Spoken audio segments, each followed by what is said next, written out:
대 끊긴 며느리 밥 먹이는 쌀도 아깝다. 당장 나가. 아버지 발인 날 서윤은 부의금까지 뺏기고 맨발로 쫓겨났습니다. 그런데 딱 3일 뒤였습니다. 시어머니가 아들이 개업할 건물 관리실로 찾아와 책상을 내리치며 소리쳤습니다.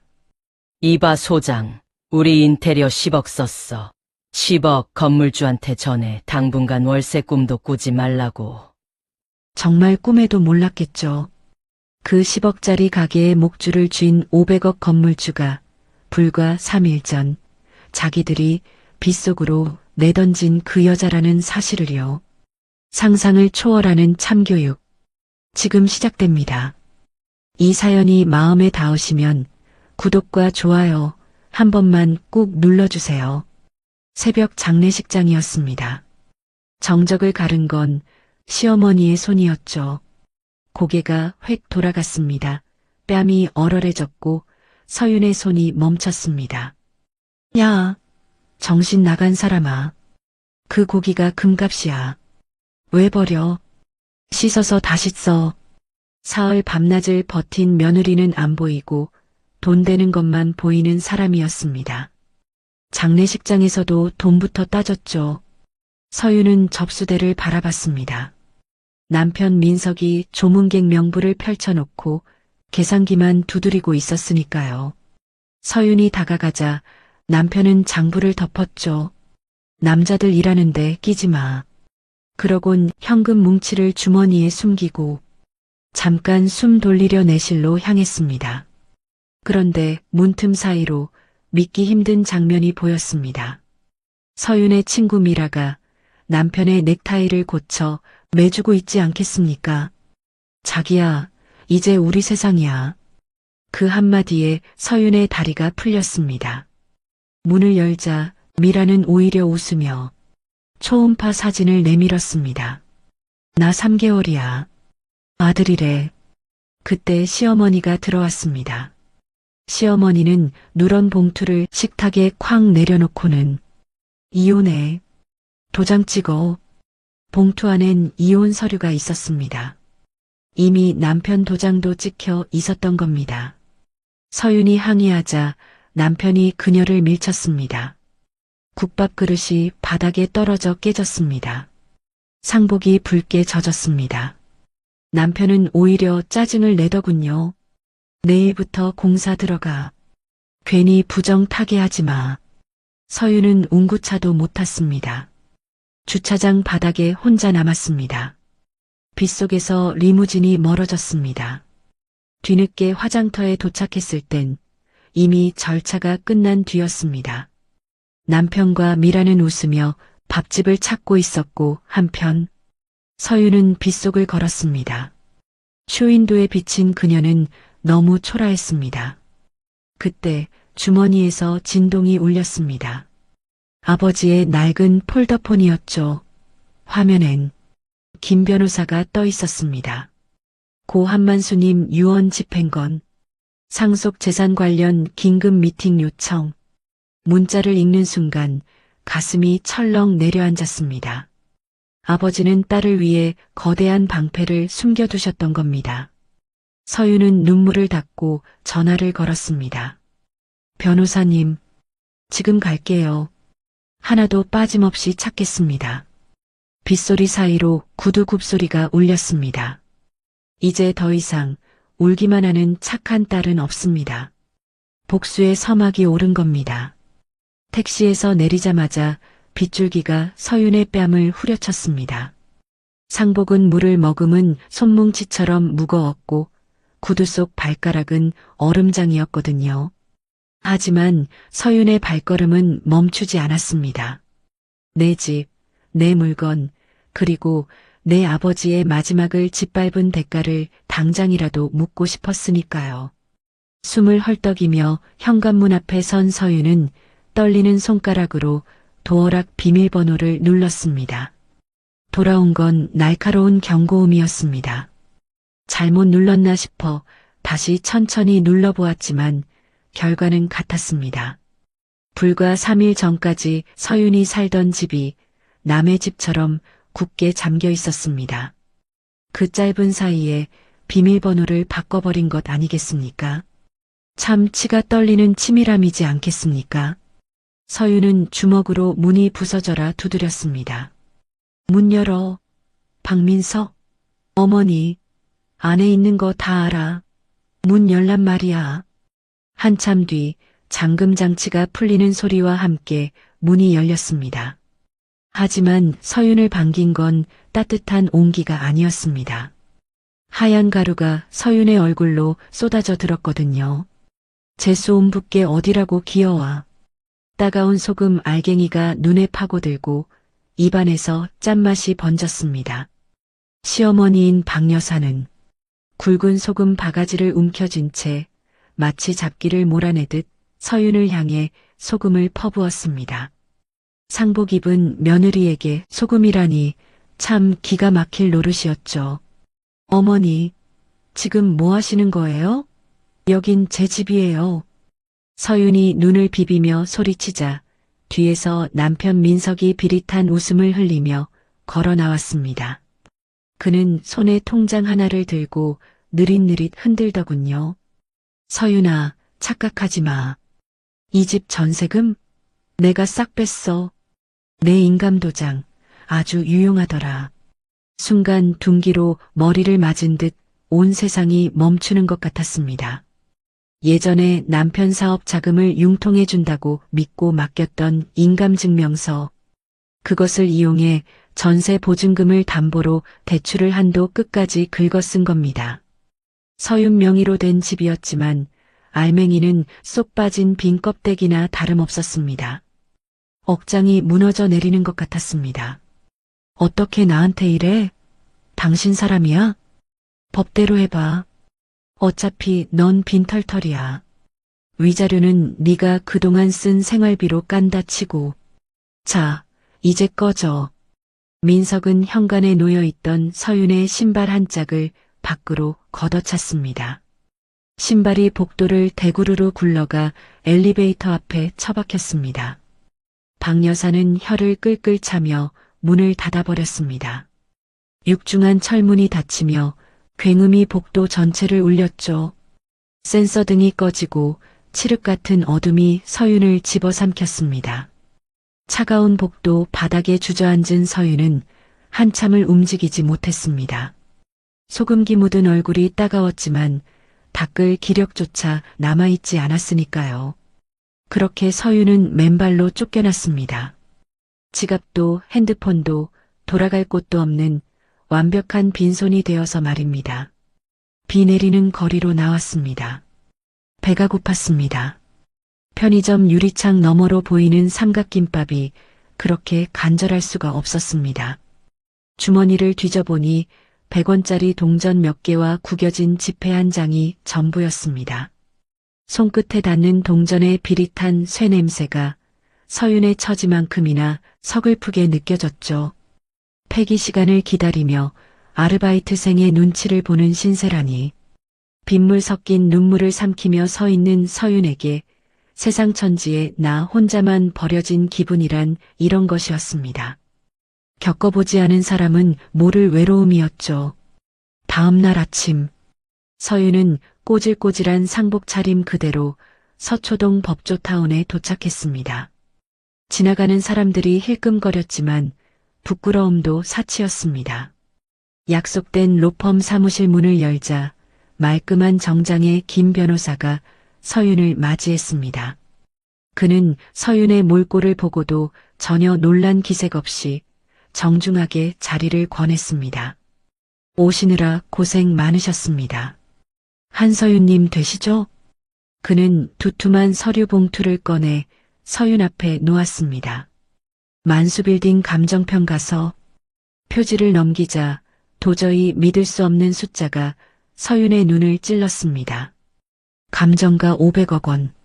0이 몇 개인지 3번을 세어보고도 현실인지 의심스러웠습니다. 손이 사시나무처럼 떨려 종이를 제대로 쥘 수가 없었습니다. 아버님께서 30년 전 IMF 때 헐값에 사두셨던 갯벌 땅입니다. 이번에 신도시 개발이 확정되면서 상업지구로 용도가 변경되었습니다. 현재 시세로 500억을 호가합니다. 변호사의 설명이 귓가에 멀고 가깝게 웅웅거렸습니다. 평생 공사판에서 먼지를 마시며 사셨던 아버지. 러닝셔츠 한 장으로 여름을 나시고 구멍난 양말을 기워 신으셨던 아버지. 그 지독한 구두쇠 노릇이 오직 딸 하나 든든히 세워주려는 30년의 인내였다니요. 서윤의 가슴 깊은 곳에서 뜨거운 것이 걷잡을 수 없이 치밀어 올랐습니다. 변호사는 서류 틈에서 꼬깃꼬깃한 편지 한 장을 더 꺼냈습니다. 아버지의 삐뚤빼뚤한 글씨체였습니다. 우리 딸 서윤아, 아빠가 못난이라 미안해. 돈 없어서 무시당하고 배운 거 없어서 서러웠지? 이 건물은 아빠가 너를 위해 남겨둔 마지막 방패다. 기죽지 마라. 넌 혼자가 아니다. 서윤은 편지를 가슴에 품고 책상에 엎드려 오열했습니다. 목구멍에서 터져나오는 울음을 주체할 수가 없었습니다. 아빠 미안해. 나만 이렇게 부자가 돼서 미안해. 그 돈이면 아빠 수술도 더 좋은 병원에서 시켜드릴 수 있었는데, 맛있는 고기도 실컷 사드릴 수 있었는데, 왜 바보같이 혼자만 짊어지고 가셨어요? 눈물에 젖어 편지지의 글씨가 번져갔습니다. 한참을 울고 난 뒤 서윤은 고개를 들었습니다. 변호사가 건넨 휴지로 눈물을 닦았습니다. 거울에 비친 서윤의 눈은 퉁퉁 부어 있었지만 눈동자만큼은 형형하게 빛나고 있었습니다. 변호사님, 상속 절차 최대한 빨리 진행해 주세요. 그리고 철저히 비밀로 해 주십시오. 알겠습니다. 남편분께서 장인어른 재산 조회를 몇 번 시도하셨더군요. 하지만 아버님께서 생전에 접근 금지를 걸어두셔서 아무것도 모르는 상태입니다. 역시 아버지는 사위의 검은 속내를 진작 꿰뚫고 계셨던 겁니다. 서윤은 자리에서 일어났습니다. 이제 슬픔은 잠시 접어둘 때였습니다. 화장실에 들어가 세수를 하고 헝클어진 머리를 질끈 묶었습니다. 그리고 가방에서 비닐봉투 하나를 꺼냈습니다. 며칠 동안 입고 있었던 상복을 벗어 곱게 개었습니다. 쓰레기통에 버릴 수는 없었습니다. 아버지의 마지막 채취가 배어있는 옷이었으니까요. 비닐봉투에 소중히 담아 가방 가장 깊은 곳에 넣었습니다. 인근 상가에서 가장 허름한 작업복 바지와 점퍼를 샀습니다. 마스크로 얼굴을 반쯤 가리고 모자를 푹 눌러 썼습니다. 거울 속의 서윤은 영락없는 건물 청소부였습니다. 이제 한서윤은 없습니다. 오직 복수를 위해 움직이는 그림자만이 있을 뿐입니다. 택시를 타고 만수빌딩으로 향했습니다. 멀리서 5층짜리 낡은 건물이 눈에 들어왔습니다. 세월의 때가 묻어 있었지만 왠지 모르게 듬직해 보였습니다. 마치 아버지가 두 팔을 벌리고 서 계신 것 같았습니다. 건물 1층에는 벌써부터 요란한 현수막이 걸려 있더군요. 프리미엄 카페 민석앤미라 10월 오픈 예정. 남편과 내연녀의 이름이 나란히 적힌 그 꼴을 보는 순간 서윤의 속이 뒤집어지는 것 같았습니다. 주먹을 꽉 쥐자 손톱이 손바닥을 파고들어 피가 배어 나왔습니다. 하지만 서윤은 소리를 지르지 않았습니다. 대신 차가운 미소를 지으며 건물 안으로 발을 들였습니다. 그들이 자신의 발밑에서 어떻게 무너지는지 한 조각도 놓치지 않고 똑똑히 지켜봐줄 참이었습니다.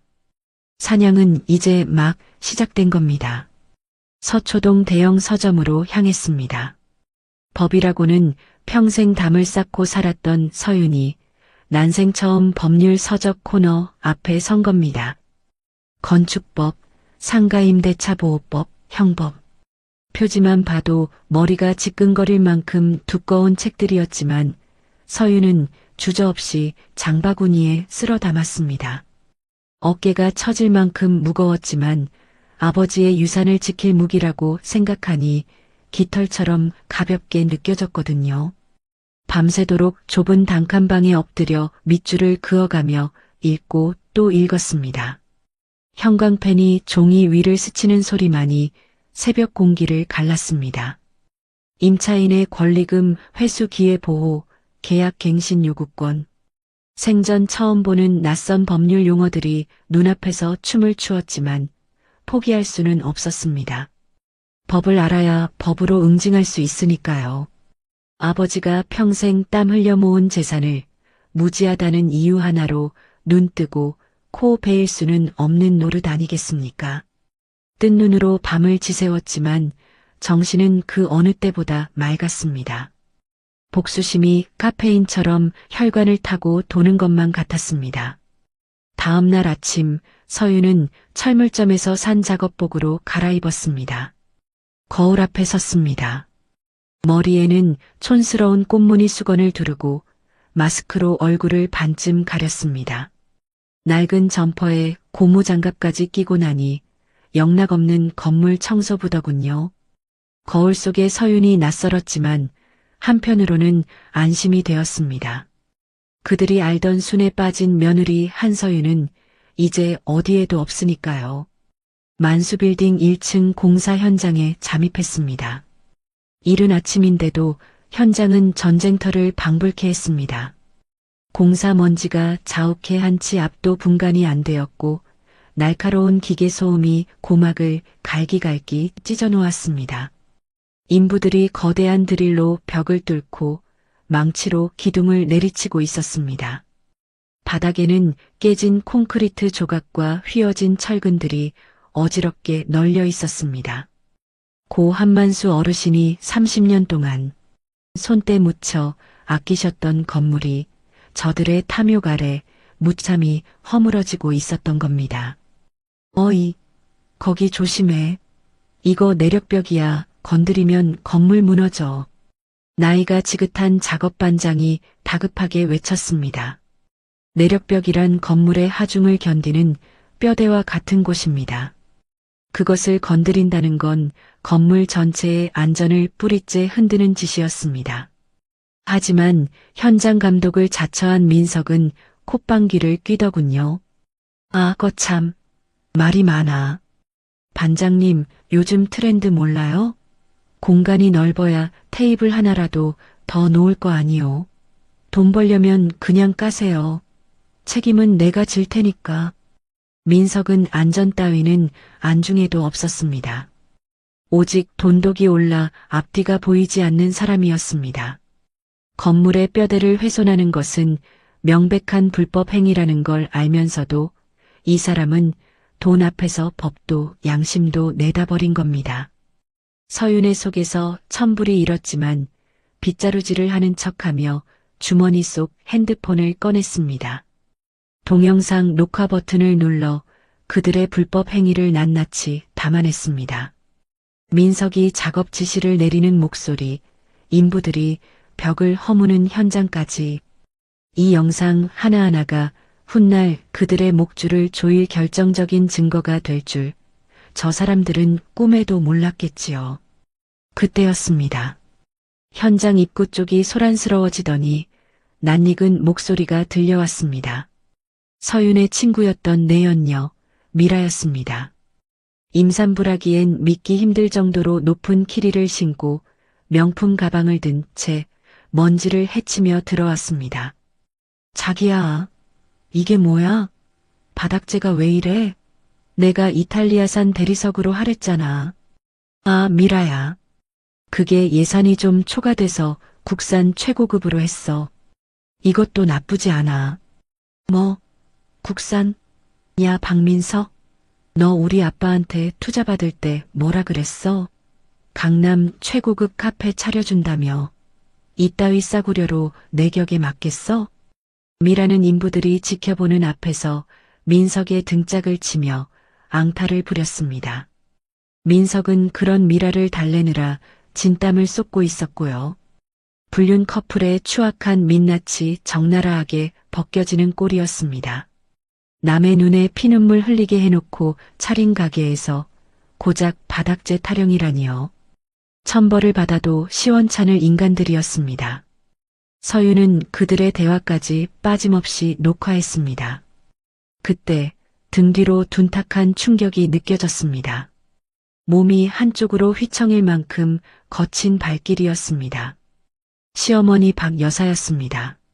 그녀는 서윤의 허리춤을 발로 밀치며 신경질을 부렸습니다. 서윤이 청소하다가 빗자루 끝으로 그녀의 비싼 구두를 살짝 스친 모양이었습니다. 고작 먼지 좀 묻었다고 사람을 짐짝 취급하는 겁니다. 먼지 나잖아. 물 좀 뿌려가면서 해. 남의 귀한 가게에 먼지 앉으면 네가 책임질 거야? 어디서 저런 느림보 같은 걸 데려와 가지고. 박 여사는 인부들이 다 보는 앞에서 손가락질을 하며 서윤을 짓밟았습니다. 마스크 속에서 입술을 꽉 깨물자 피 맛이 퍼졌습니다. 당장이라도 마스크를 벗어 던지고 내가 이 건물 주인이다 하고 소리치고 싶었습니다.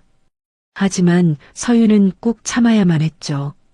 지금 정체를 드러내면 모든 계획이 한순간에 물거품이 되니까요. 더 완벽한 복수를 위해서라면 이까지 굴욕짐은 이를 악물고 견뎌야 했습니다. 죄송합니다. 제가 눈이 어두워서 시키시는 대로 하겠습니다. 죄송합니다, 사모님. 서윤은 허리를 90도로 굽히며 비굴하게 사과했습니다. 박 여사는 그제야 분이 풀렸는지 코를 킁킁거리며 콧노래를 부르며 사라졌습니다. 서윤은 멀어지는 그녀의 뒷모습을 노려보며 이를 갈았습니다. 오늘 당한 이 수모 반드시 몇 곱절로 돌려주겠다고 말입니다. 그녀가 가장 자랑스러워하는 그 귀한 가게가 잿더미로 변하는 꼴을 기필코 눈앞에서 보여주겠다고요. 그들은 거기서 멈추지 않았습니다. 오후가 되자 건물 뒤편 주차장 화단까지 포크레인으로 밀어버리더군요. 구청 허가도 없이 불법 테라스를 만들기 위해서였습니다. 굉음과 함께 멀쩡한 나무들이 뿌리째 뽑혀나갔습니다. 그 나무들은 고 한만수 어르신이 건물을 지을 때 직접 심으셨던 모가나무였습니다. 가을이면 노란 모가가 주렁주렁 열려 건물 전체에 향긋한 내음을 선사하던 아버지의 분신과도 같은 나무들이었습니다. 그것들이 무참히 짓밟히는 광경을 보는 서윤의 가슴이 갈기갈기 찢어지는 것 같았습니다. 서윤은 떨리는 손으로 핸드폰 카메라 셔터를 눌렀습니다. 증거가 하나씩 쌓일 때마다 서윤의 가슴속 복수의 칼날도 한 겹 한 겹 날카롭게 벼려졌습니다. 아버지를 2번 죽이는 저들을 절대로 용서하지 않을 겁니다. 해가 질 무렵 인부들도 모두 퇴근하고 현장이 조용해졌습니다. 서윤은 관리사무소로 향했습니다. 관리소장님은 좁은 경비실에서 컵라면으로 저녁을 때우고 계셨습니다. 고 한만수 어르신과 20년을 함께 일하신 우직하고 성실한 분이었습니다. 어르신이 돌아가셨을 때도 장례식장을 끝까지 지켜주신 고마운 분이었죠. 서윤이 모자와 마스크를 벗자 소장님의 눈이 휘둥그레졌습니다.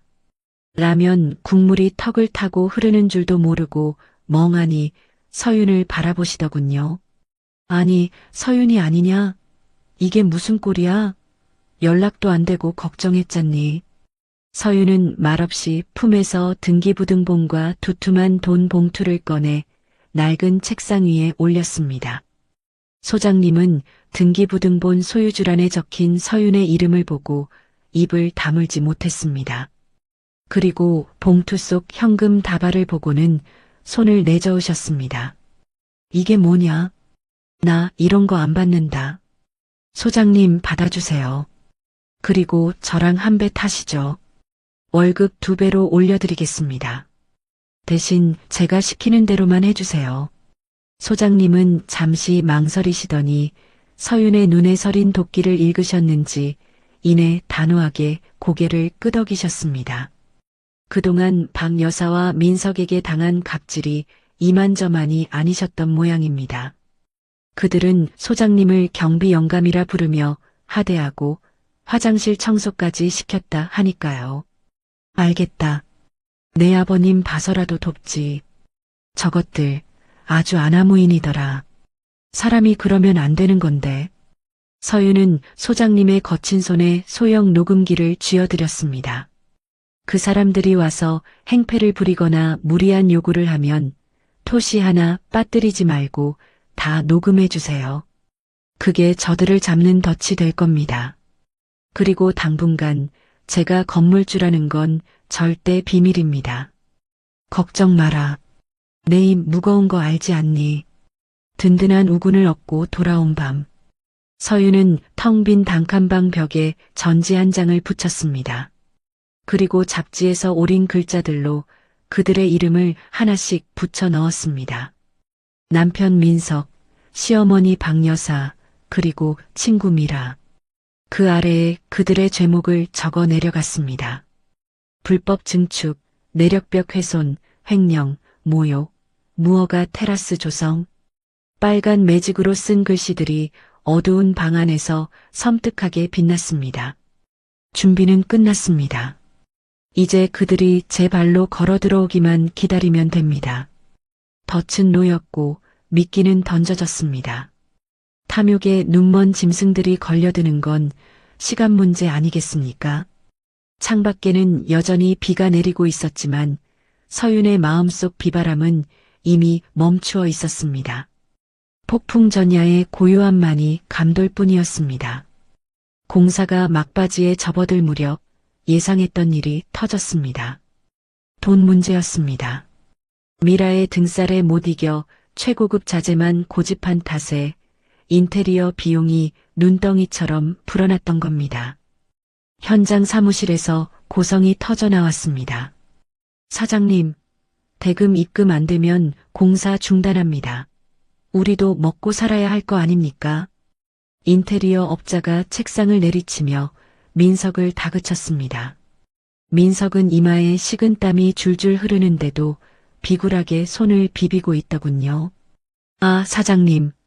며칠만 기다려주세요. 제가 대출 알아보고 있으니까 금방 해결해 드릴게요. 하지만 대출에도 한도라는 게 있는 법입니다. 이미 서윤 명의로 된 집 전세금까지 탈탈 털어 쓴 마당에 더 나올 구석이 있을 리 만무했죠. 민석이 머리를 쥐어뜯으며 끙끙대자 옆에서 보고 있던 박 여사가 묘안이라도 떠오른 듯 무릎을 쳤습니다. 예, 민석아. 걱정 마라. 엄마가 해결해 주마. 엄마가 무슨 돈이 있어? 돈이 왜 필요하니? 나갈 돈을 줄이면 되지. 건물주한테 얘기해서 월세 좀 깎아달라고 해. 우리가 이렇게 비싼 돈 들여서 건물대 빼고 광내주는데 그 정도 배려는 상도덕 아니니? 참 기가 막힌 논리였습니다.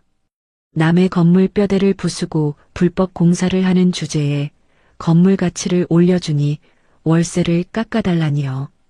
벼룩의 간도 이보다는 작겠다 싶을 만큼 이 사람들의 낯짝은 강철로 주조된 모양이었습니다. 박 여사는 그 길로 관리사무소에 쳐들어갔습니다. 소장님은 서윤이 지시한 대로 녹음기를 켜두고 계셨습니다. 박 여사의 쩌렁쩌렁한 목소리가 좁은 경비실을 가득 채웠습니다. 이봐, 소장. 건물주한테 당장 전화해. 나 여기 들어올 사장 엄만데 요구사항이 있어. 아이고, 사모님. 무슨 일이십니까? 우리가 인테리어에 돈을 억수로 쏟아붓고 있거든. 그러니까 오픈 전 2달은 월세를 조정해줘. 그리고 월세도 좀 깎아줘. 안 그러면 내가 구청에 민원 넣고 아주 피곤하게 해줄 거야. 알겠어? 적반하장도 유분수지. 월세 안 깎아주면 민원을 넣겠다니요. 이건 협박이나 다름없는 것이었습니다.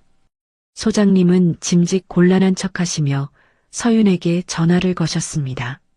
스피커폰 너머로 박 여사의 씩씩거리는 거친 숨소리가 고스란히 들려왔습니다. 서윤은 차갑게 웃으며 지시를 내렸습니다. 소장님, 원하시는 대로 다 들어주세요. 오픈 전 2달 월세 조정이나 전부 해드린다고 하세요. 네, 정말입니까? 대신 조건이 하나 있어요. 계약서를 다시 작성해야 한다고 전해주세요.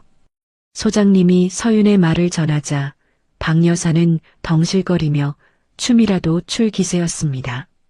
자기 목소리가 커서 이겼다고 착각하며 의기양양해진 겁니다. 다음 날 민석과 박 여사가 싱글벙글 웃으며 관리사무소를 찾아왔습니다. 김 변호사가 미리 준비해둔 수정 계약서를 내밀었습니다. 계약서 특약사항欄에는 깨알 같은 글씨로 문구 하나가 추가되어 있었습니다. 제7조 특약. 임차인의 귀책 사유, 즉 불법 행위나 민원 발생, 품위 손상 등이 발생할 시 임대인은 즉시 계약을 해지할 수 있으며 이때 보증금 및 권리금 등 일체의 금원은 위약금으로 간주하여 반환하지 않는다. 보통 사람이라면 위약금이나 일체 반환 불가라는 글귀에 가슴이 철렁해서 꼬치꼬치 따져 물었을 겁니다. 하지만 탐욕에 눈이 먼 그들은 오직 월세이나라는 네 글자에만 혼이 빠져 있었습니다. 소장님이 형식적인 겁니다 하며 특약 부분을 슬쩍 넘기자 박 여사가 민석의 팔을 잡아 흔들었습니다. 아이고, 역시 내가 복덩이야. 엄마 말 듣길 잘했지? 얼른 찍어, 얼른. 건물주 마음 변하기 전에. 엄마, 이거 특약사항 좀 읽어봐야 하는 거 아냐? 읽긴 뭘 읽어. 월세 깎아준다는데 감지덕지 해야지. 잔말 말고 찍어. 박 여사의 성화에 못 이겨 민석이 주머니에서 인감도장을 꺼냈습니다. 빨간 인주를 듬뿍 묻혀 계약서에 꾹 눌렀습니다. 종이 위에 선명하게 찍힌 그 도장 자국. 그것이 자신들의 파멸을 알리는 낙인인 줄도 모르고 말입니다. 서윤의 인감을 훔쳐 서윤을 거리로 내몰았던 자들이 이번에는 서윤의 손바닥 위에서 스스로 도장을 찍어 제 무덤을 판 셈이었습니다. CCTV 모니터로 그 장면을 지켜보던 서윤은 회심의 미소를 지었습니다. 그래, 마음껏 기뻐해라. 높이 올라간 자가 떨어질 때 더 아픈 법이니까. 월세 부담이 사라지자 민석은 곱비 풀린 망아지처럼 날뛰었습니다. 제2금융권은 물론이고 사채까지 끌어다가 인테리어에 쏟아부었습니다. 기왕 하는 거 최고급으로 발라라. 이탈리아 대리석 깔고 샹들리에는 제일 비싼 걸로 달아라. 어차피 월세 굳었으니 그 돈으로 가게를 한껏 뽐내고 싶었던 겁니다. 빚더미 위에 지은 모래성인 줄도 모르고 허세에 취해 갈수록 깊은 수렁으로 빠져들었습니다. 개업식이 다가올 무렵 서윤의 핸드폰이 울렸습니다. 미라였습니다. 모바일 청첩장 겸 개업식 초대장이 떡하니 와 있더군요. 박민석과 최미라의 새로운 시작을 축복해 주세요. 웨딩드레스를 입은 미라가 민석의 팔짱을 끼고 환하게 웃는 사진이 맨 앞에 박혀 있었습니다. 그리고 그 밑에는 조롱 섞인 메시지가 한 줄 적혀 있었습니다. 전처 언니 잘 지내? 우리 오빠 성공하는 거 보러 올래? 밥은 줄게. 와서 축하해줘. 피가 거꾸로 솟는다는 게 이런 기분이었습니다. 핸드폰을 쥔 서윤의 손끝이 부들부들 떨렸습니다. 자신을 쫓아내고 자신의 돈으로 차린 가게에서 보란듯이 결혼 사진까지 올리다니요. 이건 선전포고나 다름없었습니다. 그래, 가주마. 네가 그토록 원한다면 기꺼이 가서 그 축복을 저주로 바꿔주마. 서윤은 백화점으로 향했습니다. 명품관 가장 안쪽으로 들어가 점원을 불렀습니다. 여기서 제일 격이 높고 전투복처럼 강해 보이는 정장으로 주세요. 검은색 실크 정장을 입고 거울 앞에 섰습니다. 초라한 상복을 입었던 며칠 전에 한서윤은 어디에도 없었습니다. 미용실에 들러 길었던 머리카락도 단번에 잘라냈습니다. 가위가 머리카락을 자를 때마다 미련도 나약함도 한 올씩 함께 잘려나갔습니다. 거울 속 단발머리의 여자가 서늘하게 웃고 있었습니다. 모든 준비는 끝났습니다. 독이 든 성배를 들이킨 자들이 쓰러지기만을 기다리면 되는 겁니다. 드디어 결전의 날이 밝았습니다. 만수빌딩 1층은 아침부터 들끓었습니다.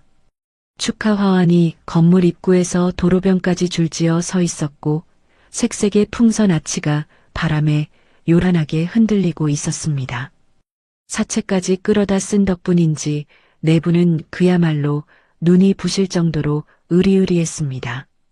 바닥에는 이탈리아산 대리석이 깔려 거울처럼 번들거렸고 천장에는 수백만 원짜리 샹들리에가 보덕처럼 빛을 흩뿌리고 있더군요. 남의 돈으로 쌓아 올린 모래성이 참 화려하기도 했습니다. 저 화려함이 곧 잿더미가 될 줄은 꿈에도 모르고 있었을 테니 말입니다. 오후가 되자 동네 유지들과 상인회장, 심지어 구청 관계자들까지 몰려들어 발 디딜 틈이 없었습니다. 웅성거리는 사람들 사이로 샴페인 잔이 부딪히는 맑은 소리가 경쾌하게 울렸습니다. 오늘의 주인공은 단연 시어머니 박 여사였습니다. 비단 한복을 곱게 차려입고 머리에는 옥비녀까지 꽂은 채 마치 여왕이라도 된 듯 하객들 사이를 활보하고 있었습니다. 세상을 다 가진 듯한 거만함이 얼굴 가득 배어 있었거든요. 마이크를 쥔 그녀의 목소리가 스피커를 타고 쩌렁쩌렁 울려 퍼졌습니다. 바쁘신 와중에도 이렇게 와주셔서 감사합니다. 보시다시피 우리 아들이 이렇게 능력이 좋아요. 인테리어 하나하나 다 최고급으로만 신경 썼습니다. 이 건물도 뭐 사실상 우리 민석이거나 다름없죠. 건물주가 외국 나가면서 우리한테 관리 정권을 다 맡겼거든요. 새빨간 거짓말이었습니다. 해외 거주는커녕 바로 코앞 단칸방에서 칼을 갈고 있는 며느리의 존재는 까맣게 잊은 모양이었습니다. 박 여사의 허풍에 하객들은 아드님이 대단하네요. 박 여사님 노후는 편내 폈어 하며 아부를 떨었고 그 칭찬에 취해 박 여사의 콧대는 하늘 높은 줄 모르고 치솟았습니다. 옆에 있던 미라도 가만히 있지 않았습니다. 몸에 딱 달라붙는 하얀 원피스를 입고 부르지도 않은 배를 일부러 내밀며 손님들에게 연신 인사를 건넸습니다. 명품 가방을 훈장처럼 팔에 걸고 하객들에게 샴페인을 따라주며 안주인 행세를 톡톡히 하고 있었죠. 어머, 김 사장님 사모님, 저 기억하시죠? 네, 제가 이 집세 안주인이에요. 전처요? 말도 마세요. 그 사람이 바람이 나서 집안 재산 다 털어먹고 도망갔거든요. 불쌍한 우리 오빠, 제가 구원해줬죠 뭐. 뱃속 복덩이 덕분에 이 가게도 차리게 된 거고요. 서윤이 바람이 났다니요. 재산을 털어먹었다니요. 없는 말까지 지어내며 서윤을 천하의 페르나로 만들고 있었습니다. 자신들의 불륜을 정당화하기 위해 멀쩡한 사람을 매장시키는 꼴이라니 참 기가 막힐 노릇 아니겠습니까? 하객들이 혀를 차며 수군거렸습니다. 세상에 며느리가 아주 못돼 먹었네. 저런 효자 아들을 두고 바람을 피우다니 천벌 받을 사람일세. 억울함에 핏줄이 거꾸로 솟구쳤지만 서윤은 차분히 호흡을 고르며 숨을 삼켰습니다. 지금 이 순간의 분노보다 잠시 뒤 터뜨릴 한 방이 100배는 더 값질 테니까요. 차 안에서 거울을 보며 마지막으로 옷매무새를 점검했습니다. 백화점에서 산 검은색 정장이 갑옷처럼 단단하게 서윤의 몸을 감싸고 있었습니다. 이제 나약했던 한서윤은 없습니다. 오직 심판자만이 남아있을 뿐입니다. 검은 세단에서 내렸습니다. 서윤은 머리부터 발끝까지 빈틈없이 세팅된 모습으로 입구를 향해 걸었습니다. 가게 입구에는 개업 축하라고 적힌 붉은 리본이 걸려 있었습니다. 서윤은 그 리본을 서늘한 눈빛으로 한번 훑고 문을 열었습니다. 입구 쪽에 있던 사람들이 하나둘 길을 비켜섰습니다.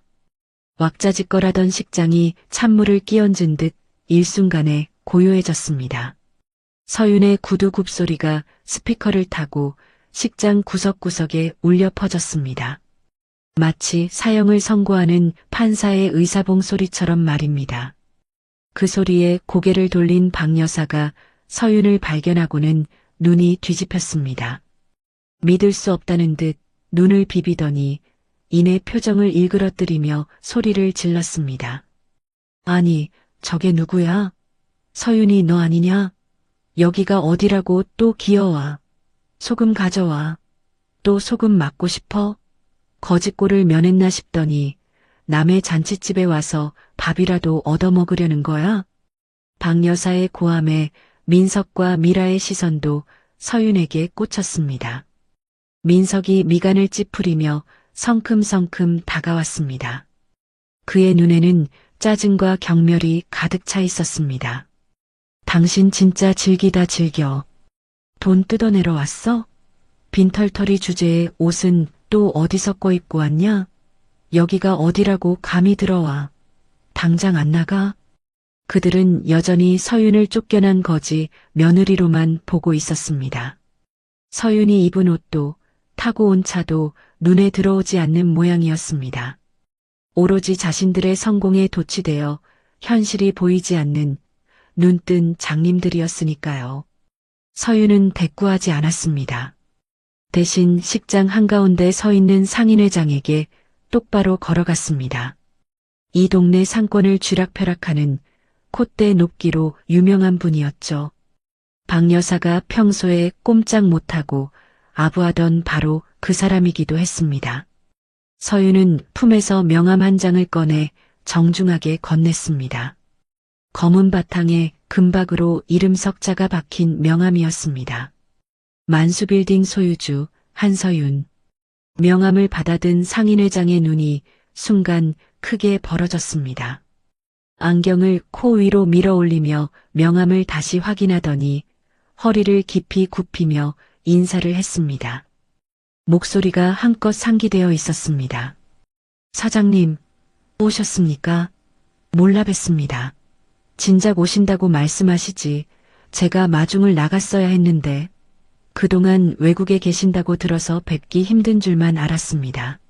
상인회장의 태도가 180도 뒤바뀌자 좌중이 술렁거렸습니다. 사장님? 저 여자가 사장이라고? 건물주라는데? 박 여사 며느리 아니었어? 박 여사와 민석은 귀신이라도 본 듯 돌처럼 굳어 있었습니다. 상황이 파악이 되지 않는 건지 눈만 껌뻑이며 입을 다물지 못하더군요. 박 여사의 손이 갈대처럼 떨리기 시작했습니다. 회장님, 그게 무슨 저 사람은 우리 집에서 쫓겨난 며느리예요. 빈털털이라고요. 어디서 명함 하나 만들어 와서 사기를 치는 겁니다. 박 여사가 다급하게 소리쳤지만 상인회장은 오히려 박 여사를 향해 눈을 부라렸습니다. 서윤의 눈치를 살피며 호통을 치더군요. 무슨 소리를 하는 거야? 이분이 고 한만수 어르신 따님이자 이 만수빌딩을 상속받으신 진짜 건물주이십니다. 내가 등기부등본까지 확인했어. 박 여사, 당신 며느리가 건물주인 것도 몰랐어? 네, 건물주? 민석의 얼굴에서 핏기가 쪽 빠졌습니다. 손에 들고 있던 와인잔이 힘없이 미끄러져 바닥에 떨어졌습니다. 유리가 산산이 깨지며 날카로운 파열음이 정적을 갈랐습니다. 붉은 와인이 하얀 대리석 바닥 위로 번져갔지만 아무도 닦을 엄두를 못 냈습니다. 마치 그들의 운명이 조각조각 부서지는 소리처럼 참으로 처참한 광경이었습니다. 미라는 입을 틀어막고 비틀거리며 뒷걸음질 쳤습니다. 그녀의 얼굴에서도 핏기가 완전히 사라져 있었습니다. 서윤은 비틀거리는 그들을 지나쳐 단상 위로 올라갔습니다. 박 여사가 쥐고 있던 마이크를 가볍게 낚아챘습니다. 마이크에서 날카로운 하울링이 터지며 사람들이 인상을 찌푸리고 귀를 막았지만 서윤은 아랑곳하지 않았습니다. 얼어붙은 하객들을 향해 차분하게, 그러나 칼끝처럼 서늘한 목소리로 입을 열었습니다. 반갑습니다. 오늘부로 이 건물의 관리를 맡게 된 한서윤입니다. 제 시어머니와 남편이 아니, 이제는 남이죠. 이 사람들이 제 허락도 없이 남의 건물에서 주인 행세를 하고 있었네요. 서윤의 목소리가 식장에 울려 퍼지자 박 여사는 다리에 힘이 빠진 듯 그 자리에 털썩 주저앉았습니다. 입에서 탄식이 흘러나왔습니다. 민석은 서윤을 노려보며 뭔가 말하려 했지만 입술만 달싹일 뿐 목소리가 나오지 않더군요. 서윤은 바닥에 주저앉은 박 여사를 내려다보며 아주 또렷하게 그리고 잔인할 만큼 또박또박 선언했습니다. 다들 축하해주러 오셨는데 민망하게 됐습니다. 안타깝지만 이 화려한 가게는 오늘부로 영업 종료입니다. 불법 점유와 사기로 얼룩진 개업식은 여기서 끝입니다. 서윤의 선언이 떨어지자 식장은 아수라장이 되었습니다. 화려한 샹들리에 아래 그들의 지옥문이 활짝 열린 순간이었습니다. 네가 뭔데 내 가게를 닫게 해. 민석이 이성을 잃고 단상 위로 뛰어올랐습니다. 눈이 벌겋게 충혈된 채 주먹을 휘두르며 달려들더군요. 하지만 서윤의 곁에는 이미 든든한 방패가 서 있었습니다. 서윤이 고용한 덩치 큰 경호원이 민석을 붙잡아 단숨에 제압했습니다. 민석이 날카로운 비명을 질렀습니다. 으악! 내 팔! 이거 안 나? 폭력 행사하시면 현행범으로 체포됩니다. 얌전히 계시죠. 경호원은 민석을 가차없이 바닥에 눌러버렸습니다. 잘 차려입은 턱시도가 먼지투성이가 되고 공들여 만진 머리카락은 산발이 되어 꼴이 말이 아니었습니다. 자신의 개업식에서 그것도 수많은 하객이 보는 앞에서 맥없이 제압당한 겁니다. 자존심 강한 민석에게는 차라리 땅이 꺼져라 숨고 싶은 치욕이었겠지요. 바닥에 엎어진 채 거친 숨을 몰아쉬며 서윤을 노려보았지만 그 눈빛은 이제 무섭지 않았습니다. 패배자의 마지막 발악에 불과했으니까요. 서윤은 쓰러진 민석을 차갑게 내려다보며 손에 든 리모컨 버튼을 눌렀습니다. 가게 한가운데 설치된 대형 스크린의 화면이 바뀌었습니다. 화려한 웨딩 사진이 사라지고 어두운 영상 하나가 재생되기 시작했습니다. 화면 속에서 박 여사의 날카로운 목소리가 튀어나왔습니다. 관리사무소 CCTV에 담긴 그녀의 추악한 민낯이었습니다. 야, 이봐 소장. 내가 여기 사장 엄마야. 월세 깎고 오픈 전 2달 월세 조정해줘. 안 그러면 내가 구청에 민원 넣고 아주 피곤하게 해줄 거야. 알겠어? 고래고래 악을 쓰는 천박한 목소리가 고성능 스피커를 타고 적나라하게 흘러나왔습니다. 하객들은 귀를 의심하며 수군거리기 시작했습니다. 저게 박 여사 목소리야?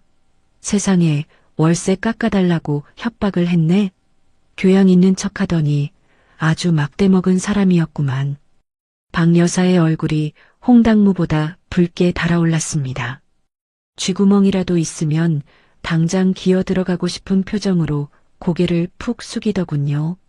아니야. 저거 조작이야. 내가 언제 저랬어. 하며 손을 내저었지만 이미 엎질러진 물이었습니다. 사람들의 시선은 이미 차갑게 얼어 있었거든요. 이어서 화면이 바뀌었습니다. 이번에는 불법 증축 현장 사진들이 슬라이드처럼 넘어갔습니다. 내력벽이 흉하게 잘려나간 모습, 주차장 화단이 밀려나간 모습, 그리고 민석이 인부들에게 책임은 내가 질 테니 그냥 까라고 지시하는 동영상까지 빼도 박도 못할 증거들이 쏟아졌습니다. 안전은 뒷전이고 오직 탐욕만이 앞섰던 그들의 만행이 만천하에 드러난 순간이었습니다. 어머니, 그리고 전 남편 되시는 분. 제 건물에서 이런 식의 갑질과 불법 공사는 절대 용납되지 않습니다. 계약서 특약사항 기억하시죠? 임차인의 귀책 사유 발생 시 즉시 계약 해지. 오늘부로 당신들은 퇴거 대상입니다. 서윤의 말에 민석은 바닥을 주먹으로 치며 울부짖었습니다. 거짓말이야. 저거 다 조작된 거야. 내가 돈을 얼마나 썼는데. 10억이야, 10억? 내 돈 내놔. 하지만 팩트 폭격은 아직 끝나지 않았습니다. 서윤은 화면을 한 번 더 넘겼습니다. 이번에는 부의금 횡령 정황 장부와 고소장이 떠올랐습니다. 장례식장에서 민석이 몰래 양복 안주머니에 쑤셔 넣었던 현금 뭉치, 그리고 그 돈이 인테리어 업체로 이체된 내역까지. 김 변호사가 며칠 밤을 꼬박 세워 캐낸 결정적인 증거들이었습니다. 숫자 하나하나가 그들의 죄를 증명하고 있었습니다. 장례식 부의금을 훔쳐다가 가게를 차리셨군요. 그거 엄연한 횡령인 거 아시죠? 하늘에 계신 아버지가 노하셔서 이 가게는 오픈하기도 전에 끝난 겁니다. 횡령 고소장은 오늘 아침 경찰서에 접수 완료했습니다. 뭐 횡령? 부의금을 훔쳐? 하객들 사이에서 비난이 빗발쳤습니다. 사람이 아니네. 장인어른 부의금을 건드려? 사람 탈을 쓴 짐승들. 더러워서 못 보겠네. 가자. 지역 유지들은 혀를 차며 하나둘 자리를 떠나기 시작했습니다. 상인회장도 실망이 역력한 표정으로 고개를 절레절레 저으며 나갔습니다. 박 여사, 실망이 큽니다. 다시는 우리 상인회에 얼굴 들 생각 마시오. 박 여사는 회장의 바짓가랑이라도 붙잡고 싶었겠지만 창피해서 고개조차 들지 못했습니다. 동네방네 자랑하고 다녔던 효자 아들과 성공한 사업가의 허울이 시궁창에 처박힌 순간이었으니까요. 평생을 쌓아온 체면이 한순간에 박살나는 소리, 그 소리가 들리는 듯 했습니다. 마지막으로 서윤의 시선은 단상 아래서 벌벌 떨고 있는 미라에게 향했습니다. 그녀는 임산부인 척 두 손으로 배를 감싸쥐고 있더군요. 김 변호사가 미라에게 다가가 노란 서류 봉투를 건넸습니다. 최미라 씨 되시죠? 상간녀 위자료 청구 소장입니다. 증거 자료는 차고 넘치니 법정에서 뵙시죠. 참, 태교에 도움 되시라고 특별히 손수 배달해 드리는 거니 꼼꼼히 읽어보십시오. 미라는 봉투를 받아들고 악을 쓰기 시작했습니다. 이거 다 모함이야. 나 임신했단 말이야. 혼몸도 아닌 사람한테 이러는 거 아니야. 다 고소할 거야. 그녀는 봉투를 집어 던지려 했지만 손이 떨려서 제대로 쥐지도 못했습니다. 하객들이 미라의 부른 배를 보며 수군거렸습니다. 저 배도 가짜 아니야? 아까 샴페인 마시는 거 내가 봤는데 남의 가정 무너뜨리고 잘 살 줄 알았나 보네. 독하다 독해. 친구 남편을 꼬셔? 비난과 조롱이 화살처럼 사방에서 그녀에게 꽂혔습니다. 미라는 비명을 지르며 주저앉았습니다. 머리를 쥐어뜯으며 히스테리를 부리는 꼴이 참으로 가관이었습니다. 그토록 원하던 사모님 소리는커녕 상간녀라는 낙인만 찍힌 채 만신창이가 된 겁니다. 식장은 순식간에 썰물 빠지듯 텅 비어버렸습니다. 화려했던 축하 화환들은 쓰러져 나뒹굴고 반쯤 남은 샴페인 잔들만 덩그러니 놓여 있었습니다. 텅 빈 객석에는 넋이 나간 박 여사, 바닥에 엎어진 민석, 그리고 울고 있는 미라. 세 사람만이 처량하게 남아 있었습니다. 서윤은 단상 위에서 그들을 내려다보았습니다. 벌레를 내려다보는 듯한 시선으로 말입니다. 어때요? 본인들이 저지른 짓을 돌려받는 기분이. 속이 좀 쓰리시죠? 서윤의 차가운 물음에 박 여사가 고개를 들었습니다. 그녀의 눈에는 도끼 대신 공포와 절망이 가득 차 있었습니다. 입술이 파르르 떨리며 뭔가 말하려 했지만 목소리는 끝내 나오지 않더군요. 민석은 여전히 바닥을 치며 흐느끼고 있었고 미라는 멍하니 허공만 응시하고 있었습니다. 화려했던 개업식은 그들의 장례식이 되어버렸습니다. 하지만 아직 끝난 게 아닙니다. 진짜 지옥은 이제부터 시작이니까요. 법의 심판이란 감정보다 훨씬 더 냉혹하고 잔인한 법이거든요.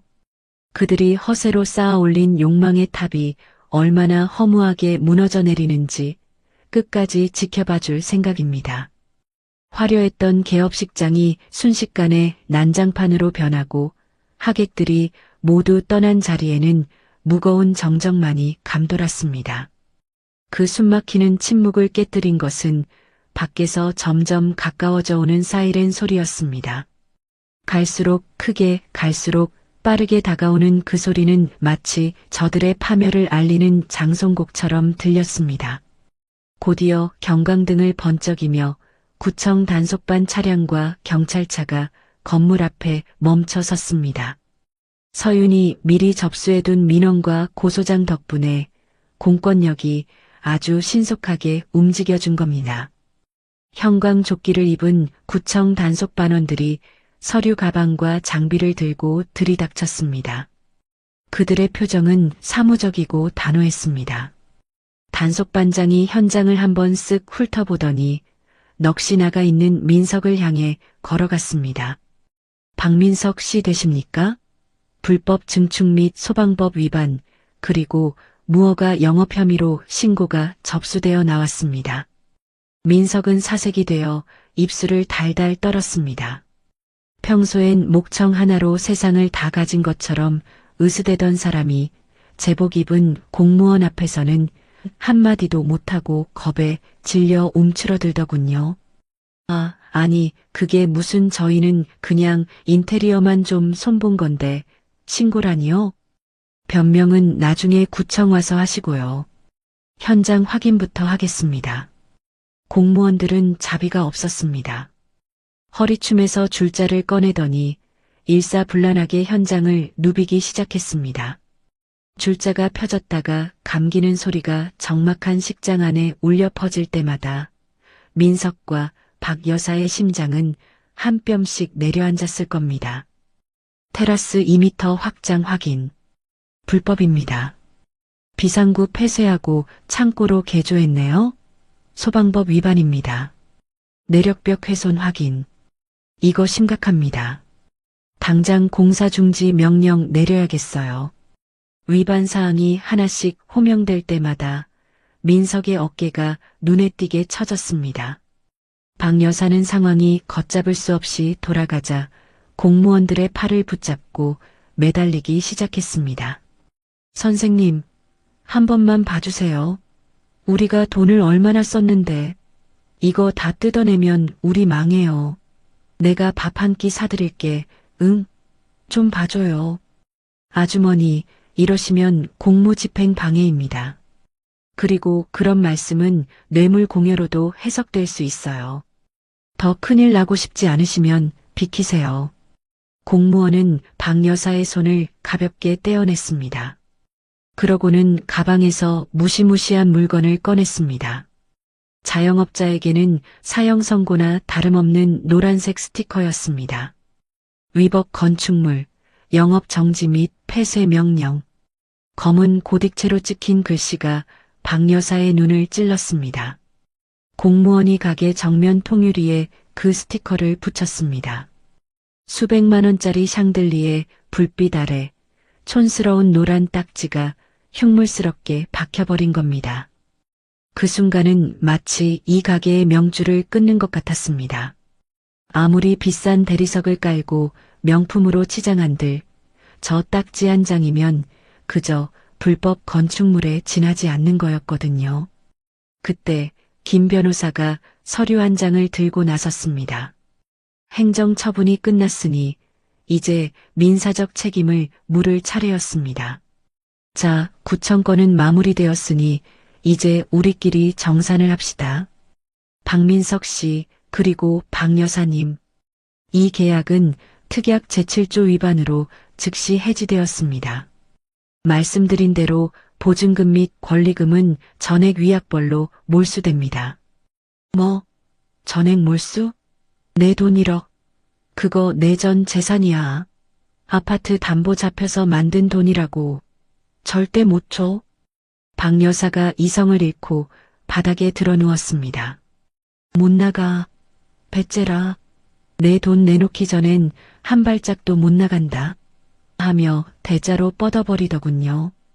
비단 한복을 입고 바닥을 구르는 꼴이라니 시장판 건달도 저러지는 않을 겁니다. 동네방네 사모님 소리 듣던 여자가 돈 앞에서 어디까지 추해질 수 있는지를 여실히 보여주는 현장이었습니다. 민석도 합세했습니다. 서윤의 다리를 붙잡고 매달리며 애원하기 시작했습니다. 서윤아, 제발 우리 한 번만 봐줘. 내가 잘못했어. 응? 우리 부부였잖아. 정을 봐서라도 이러면 안 되지. 이제 와서 부부 타령이라니 속에서 구역질이 치밀었습니다. 서윤은 매달린 그의 손을 차갑게 뿌리치며 쏘아붙였습니다. 부부, 당신이 내 상복 입은 등에다 이혼 서류 내던질 때 우리는 이미 끝났어. 내 아버지 부의금을 호주머니에 쑤셔 넣을 때 인간으로서의 정은 당신이 먼저 끄는 거야. 징징대지 말고 나가. 김 변호사가 감정 없는 목소리로 냉정하게 말을 이었습니다. 오늘은 구청의 행정명령으로 폐쇄합니다. 지금 당장 자진 퇴거하지 않으시면 추후명도 소송을 통해 강제 집행에 들어갑니다. 그때는 집행 비용, 변호사 비용, 그리고 불법 점유기간의 임대료까지 전부 청구됩니다. 현명하게 판단하시죠. 하지만 박 여사는 막무가내였습니다. 기둥을 꽉 껴안고 버티며 악을 썼습니다. 누가 이기나 해보자. 나 절대 안 나가. 여기서 버틸 거야. 결국 구청 직원들이 나섰습니다. 아주머니, 계속 이러시면 경찰 부릅니다. 업무 방해하지 마시고 나오세요. 건장한 직원 2명이 박 여사의 양팔을 잡고 바깥으로 이끌어냈습니다. 그녀는 발버둥을 쳤지만 공권력 앞에서는 속수무책이었습니다. 이거 내 가게야. 내 돈 내놔. 비명이 복도에 울려 퍼졌지만 돌아보는 사람은 아무도 없었습니다. 오히려 구경하던 사람들이 혀를 차며 손가락질을 할 뿐이었죠. 민석과 미라도 등 떠밀려 밖으로 쫓겨났습니다. 미라는 잠깐만요. 내 명품 가방 적어놓고 왔어요. 하며 다시 안으로 들어가려 했지만 변호사가 앞을 가로막았습니다. 가게 안의 집기류 및 개인 물품은 원상복구 비용 담보로 가압류됩니다.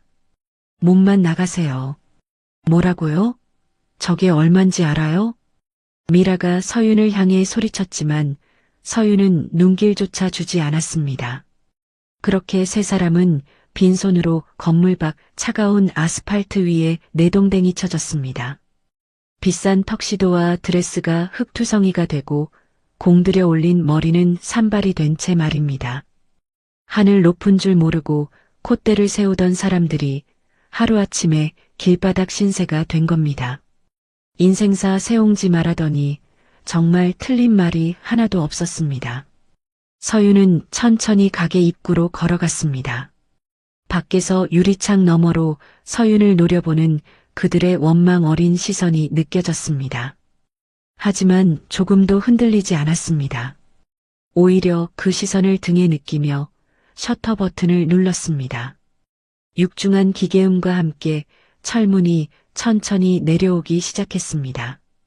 거울처럼 반짝이던 대리석 바닥이 탐욕의 상징이었던 샹들리에가 서서히 어둠 속으로 사라져갔습니다. 마치 그들의 암울한 미래처럼 캄캄한 어둠 속으로 말입니다. 셔터가 바닥에 닿으며 묵직한 쇳소리를 내며 잠겼습니다. 서윤은 주머니에서 자물쇠를 꺼내 채웠습니다. 단단하게 잠긴 자물쇠를 확인하고 나서야 긴장이 풀리며 깊은 숨이 새어나왔습니다. 아빠, 보고 있어? 아빠가 피땀 흘려 지으신 이 건물, 저 더러운 인간들이 더는 더럽히지 못하게 내가 막았어. 이제 시작이야. 저들이 지은 죄의 무게만큼 철저하게 무너뜨려 줄게. 셔터 너머로 박 여사의 통곡 소리가 들려왔습니다. 내 돈, 며느리가 시어미를 잡아먹네. 동네 사람들, 저 천하의 불효녀 좀 보소. 하지만 서윤의 귀에 그 소리는 바람 빠진 풍선에서 새어나오는 소음과 다를 바 없었습니다. 하찮고 무의미한 울림일 뿐이었거든요. 서윤은 뒤도 돌아보지 않고 발걸음을 옮겼습니다. 그 어느 때보다 가볍고 그 어느 때보다 당당한 걸음이었습니다. 아직 갚아줘야 할 빚이 산더미처럼 남아 있었으니까요. 만수빌딩 1층의 철제 셔터가 바닥에 닿았습니다. 육중한 금속이 콘크리트 위를 긁으며 내려앉는 소리가 골목 전체에 낮게 울려 퍼졌습니다. 자물쇠가 채워지고 그 차가운 금속 소리가 마치 누군가의 운명의 빗장을 꺼는 것처럼 건조하게 끝을 맺었습니다. 그러나 셔터 바깥의 세 사람은 떠나지 못했습니다. 박 여사는 주저앉은 채 셔터를 두 손으로 붙잡고 있었고 민석은 넥타이가 풀어진 채 허공을 응시했으며 미라는 한쪽 구두가 벗겨진 줄도 모른 채 비틀거리고 있었습니다.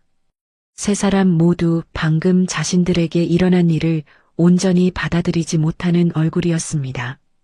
눈이 풀려 있었고 입술은 파르르 떨렸으며 손가락 하나 제대로 움직이지 못하는 형국이었습니다. 그 안쪽에서 서윤은 CCTV 모니터를 지그시 바라보고 있었습니다. 화면 속에 비친 세 사람의 모습이 흑백으로 찍혀 나왔습니다. 서윤의 눈에 눈물은 없었습니다. 다만 모니터 위에 올려놓은 그녀의 손끝이 미세하게 떨리고 있었을 뿐이었습니다. 그것은 분노도 아니었고 슬픔도 아니었습니다. 오래 참아온 사람이 마침내 숨을 내쉴 때 그 첫 호흡에 실리는 진동 같은 것이었습니다. 서윤은 모니터에서 시선을 거두고 천천히 몸을 일으켰습니다. 그녀의 시선이 향한 곳은 가게 한쪽 구석에 놓인 하얀 항아리였습니다. 고 한만수님이 생전에 아끼던 천일염이 가득 담긴 오래된 옹기 항아리. 뚜껑을 열자 굵은 소금 알갱이들이 형광등빛 아래서 뿌옇게 빛났습니다. 서윤은 그 항아리를 두 팔로 안아들었습니다. 품에 안기는 무게가 묵직했습니다. 마치 아버지의 체온이 아직 거기 남아있는 것처럼 서윤의 가슴께에서 온기가 번졌습니다. 서윤은 쪽문을 통해 밖으로 나섰습니다. 골목의 찬바람이 그녀의 머리카락을 흩날렸지만 서윤의 걸음은 흔들리지 않았습니다. 한 걸음 한 걸음. 구두굽이 바닥을 디딜 때마다 또렷한 소리가 났고 그 발소리에 박 여사가 고개를 들었습니다. 서윤아. 박 여사의 목소리는 이미 기력을 잃은 뒤였습니다. 아까까지 호통을 치던 그 날카로운 기세는 흔적도 없었고 쉰 목소리에 실린 것은 애원이었습니다. 서윤은 대꾸하지 않았습니다. 그녀는 셔터 앞 문지방까지 걸어간 뒤 조용히 무릎을 굽혀 항아리를 내려놓았습니다. 서윤아, 문 좀 열어봐. 내가 잘못했다. 제발. 민석이 뒤늦게 다가서며 외쳤습니다. 그의 얼굴에는 땀과 먼지가 범벅이 되어 있었고 눈자위가 벌겋게 충혈되어 있었습니다. 불과 몇 시간 전만 해도 이 건물의 1층에서 자신의 이름이 걸린 카페를 열었던 사람의 모습이라고는 믿기 어려웠습니다. 양복 기세는 축하 화환에서 떨어진 꽃잎이 아직 붙어 있었고 그 꽃잎이 바람에 나풀거리는 모양이 참으로 처량했습니다. 한서윤, 나와. 내 가방 내놓으라고. 미라가 한 발짝 앞으로 나서며 소리를 질렀습니다. 그러나 그 목소리에는 분노보다 두려움이 더 많이 섞여 있었습니다. 안에 두고 온 명품 가방 속에 자신의 신분증과 통장이 들어있었기 때문이었습니다. 당장 내일이 걱정인 사람의 얼굴이었습니다. 서윤은 세 사람을 차례로 바라보았습니다. 박 여사의 주름진 손, 민석의 충혈된 눈, 미라의 떨리는 입술. 한때는 서윤을 짓밟았던 사람들이었습니다. 장례식장에서 이혼 서류를 내밀었던 손, 인감도장을 몰래 빼돌렸던 손, 그리고 남의 남편 옆에 서서 서윤을 조롱했던 입술. 서윤의 가슴 속에서 천불이 치솟았지만 그녀는 그 불길을 삼켰습니다. 아버지라면 이 순간에도 품위를 잃지 않았을 것이기 때문이었습니다. 서윤은 항아리 속에 손을 넣어 한 줌의 소금을 움켜쥐었습니다. 굵은 알갱이들이 손바닥 위에서 서걱거렸습니다. 그녀는 그 소금을 문지방 위에 고르게 뿌렸습니다. 하얀 결정들이 시멘트 위에 흩어지며 작은 선을 그렸습니다. 장사 망한 자리에는 소금을 뿌린다죠? 액땜이라도 하고 가시라는 겁니다. 서윤의 목소리는 낮고 고요했습니다. 화가 난 것도 아니었고 비꼬는 것도 아니었습니다. 다만 오래된 관습을 말하듯 담담하게 내뱉은 한마디였습니다. 그런데 그 담담함이 오히려 칼날보다 날카로웠습니다. 박 여사의 얼굴이 사색이 되었습니다. 소금, 부정한 것을 쫓는 소금, 장례식 뒤에 뿌리는 소금, 그 의미를 모를 리 없는 시어머니의 눈동자가 공포로 흔들렸습니다. 너 지금 나한테 소금을. 박 여사가 뒷걸음질을 쳤습니다. 발이 꼬여 비틀거렸지만 누구도 부축하지 않았습니다. 민석은 어머니를 돌아보지도 않았고 미라는 이미 한 발짝 뒤로 물러나 있었습니다. 위기의 순간에 드러나는 것이 사람의 본색이라고 했습니다. 서로를 챙길 여유 따위는 이 세 사람 사이에 존재하지 않았습니다. 서윤은 다시 한번 항아리에 손을 넣었습니다. 두 번째 줌의 소금이 문지방 바깥쪽으로 뿌려졌습니다. 그리고 한 가지 더 알려드리겠습니다. 서윤의 목소리가 반톤 낮아졌습니다. 가게 안에 남겨둔 물건들은 모두 가압류 대상입니다. 원상복구 비용이 정산될 때까지 어떤 것도 반출할 수 없습니다. 김 변호사님이 내일 오전에 정식으로 통보해 드릴 겁니다. 미라의 얼굴이 일그러졌습니다. 가방, 통장, 신분증, 자신의 것이라 우기고 싶었지만 가게 안에 있는 이상 임대인의 유치권 아래 묶이게 된다는 사실을 머리가 아닌 본능으로 깨달은 표정이었습니다. 미라는 민석의 팔을 잡아당겼지만 민석은 반응하지 않았습니다. 마치 영혼이 빠져나간 사람처럼 셔터에 쓰인 노란 딱지의 글씨만 물끄러미 바라보고 있었습니다. 관리소장이 먼 발치에서 상황을 지켜보다가 조심스럽게 다가왔습니다. 서윤 씨, 바깥이 좀 소란스럽습니다. 위층 세입자분들이 무슨 일이냐고 물어보시는데 제가 뭐라고. 조용히 마무리됩니다. 걱정 마세요. 서윤은 관리소장에게 짧게 대답한 뒤 다시 세 사람을 향해 돌아섰습니다. 지나가던 행인 몇 명이 발길을 멈추고 이쪽을 보고 있었습니다. 누군가는 고개를 갸웃했고 누군가는 금방이라도 휴대전화를 꺼내 찍을 듯한 눈치였습니다. 서윤은 개의치 않았습니다. 어머님, 서윤이 박 여사를 불렀습니다. 그 호칭이 나오는 순간 박 여사의 어깨가 움찔했습니다.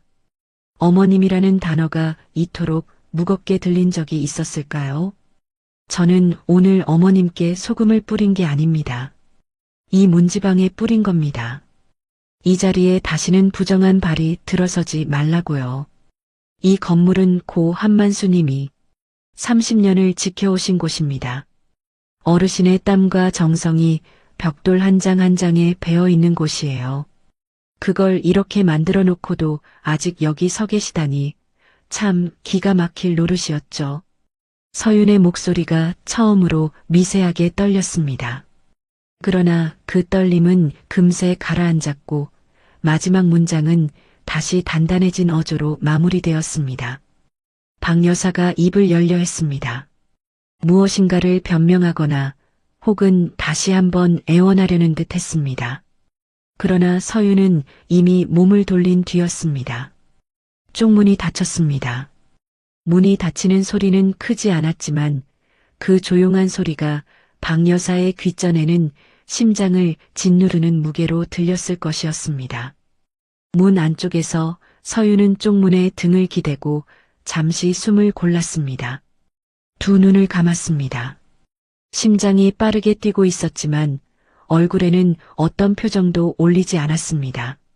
바깥에서 박 여사의 통곡이 들려왔습니다. 민석이 무언가를 중얼거리는 소리도, 미라가 구두를 끌며 걸어가는 발소리도 벽을 타고 전해졌습니다. 서윤은 알고 있었습니다. 저 울음이 자신에게 잘못했다는 참회의 울음이 아니라는 것을. 잃어버린 돈에 대한 한탄, 무너진 계획에 대한 분노, 그것이 저 통곡의 실체였습니다.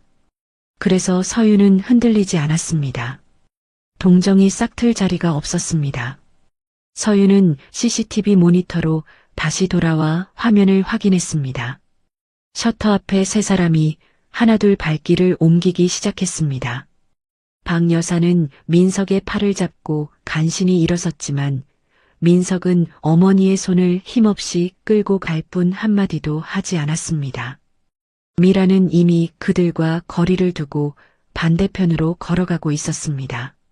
한솥밥을 먹으며 한통속이 되어 서윤을 짓밟던 사람들이 위기 앞에서 이토록 쉽게 흩어지는 광경이었습니다. 서윤은 조용히 모니터의 전원을 껐습니다. 화면이 꺼지자 검은 유리 위에 그녀의 얼굴이 희미하게 비쳤습니다. 눈가에 다크서클이 깊게 내려앉아 있었고 광대뼈 위의 살이 며칠 사이에 눈에 띄게 빠져 있었습니다. 아버지를 잃고 남편에게 배신당하고 혼자서 이 모든 전쟁을 치르는 동안 서윤의 몸은 벌써 한계를 드러내고 있었습니다. 그러나 그녀의 눈빛만은 꺼지지 않았습니다. 서윤은 주머니에서 아버지의 편지를 꺼냈습니다. 몇 번이고 펼쳤다 접었다 한 탓에 접힌 자리가 보풀이 일어 있었습니다. 편지를 코끝에 가져갔습니다. 종이에서 희미하게 배어나는 냄새. 아버지가 쓰시던 만년필 잉크인지 서재의 나무 냄새인지 분간할 수 없는 그 냄새가 서윤의 콧날을 타고 깊이 스며들었습니다. 아버지, 오늘 저 잘했죠? 서윤은 아무도 없는 빈 가게 안에서 세상에서 가장 작은 목소리로 물었습니다. 대답은 돌아오지 않았습니다. 그러나 서윤은 알고 있었습니다. 고 한만수님이라면 저 하늘 어디에선가 딸의 등을 토닥이듯 고개를 끄덕이고 계실 것이라는 사실을. 서윤은 편지를 가슴에 품고 자리에서 일어났습니다. 그녀의 발걸음은 이제 건물 2층으로 향했습니다. 오늘은 끝이 아니었습니다. 이것은 시작이었습니다. 아버지가 남겨주신 방패, 이 만수빌딩이라는 든든한 울타리 안에서 서윤이 진짜 해야 할 일은 이제부터였습니다. 3일 뒤 서초동 법조타운의 한 사무실에서 김 변호사가 서류 뭉치를 서윤 앞에 펼쳐놓았습니다. 탁자 위에 늘어선 문서들의 양이 어른 팔뚝 두께는 되어 보였습니다. 김 변호사는 안경을 밀어 올리며 담담한 어조로 말을 꺼냈지만 그 내용은 결코 담담한 것이 아니었습니다. 민석 씨 측의 상황을 정리하면 이렇습니다. 민석의 카페 민석앤드미라는 개업한 지 단 하루 만에 노란 딱지가 부착되어 영업이 정지되었습니다. 불법 증축, 소방법 위반, 무허가 영업 혐의가 동시에 적용되었고 계약서 특약 제7조에 의해 임대차 계약은 자동으로 해지된 상태였습니다. 원상복구비와 손해배상으로 상계되어 보증금은 사실상 돌려받기 어렵습니다. 서윤은 서류를 한 장씩 넘기며 읽었습니다. 그녀의 손끝에서 미세한 떨림이 느껴졌지만 그것은 두려움이 아니라 긴장이었습니다. 아직 끝나지 않았다는 것을 서윤은 누구보다 잘 알고 있었기 때문이었습니다. 궁지에 몰린 짐승이 가장 위험한 법이라고 했습니다. 보증금 1억, 인테리어 비용 3억, 여기에 불법 증축 원상복구 비용까지 합산하면 김 변호사가 계산기를 두드렸습니다. 숫자가 올라갈수록 서윤의 미간이 좁혀졌습니다. 이것은 민석이 감당할 수 있는 규모가 아니었습니다. 아니, 박 여사의 재산을 합쳐도 쉽게 메울 수 있는 금액이 아니었습니다. 거기에 부의금 횡령건으로 고소장이 접수되었고 이쪽에서 제출한 증거가 충분하니 수사가 빠르게 진행될 겁니다. 부의금 횡령. 그 네 글자가 서윤의 가슴을 다시 한번 쓸고 지나갔습니다. 아버지의 장례식에 모인 조문객들의 마음이 담긴 돈을 박 여사가 장례식장 한켠에서 장부를 조작하며 빼돌린 것이었습니다. 서윤이 상복을 입고 조문을 받으며 몸도 마음도 부서져 가던 그 시간에 시어머니는 계산기를 두드리고 있었던 것입니다. 억장이 무너져 내리는 기분이 다시금 서윤의 목끝까지 치밀어 올랐습니다. 그리고 한 가지 더. 김 변호사가 서류 한 장을 꺼내 서윤 앞에 놓았습니다. 부동산 경매 통지서였습니다. 민석 씨 명의의 서초동 아파트에 가압류가 걸렸습니다. 은행 대출 연체가 시작되었고 지금 추세라면 2달 안에 경매로 넘어갑니다. 서윤은 한동안 그 서류를 내려다보았습니다. 거기에 적힌 주소는 서윤도 잘 아는 곳이었습니다. 결혼 초 서윤과 민석이 함께 살림을 시작했던 그 집. 서윤이 커튼을 골랐고 서윤이 현관에 화분을 놓았으며 서윤이 아침마다 밤 냄새를 채웠던 그 공간이 이제 경매 물건이 되어 누군가의 입찰을 기다리고 있었습니다.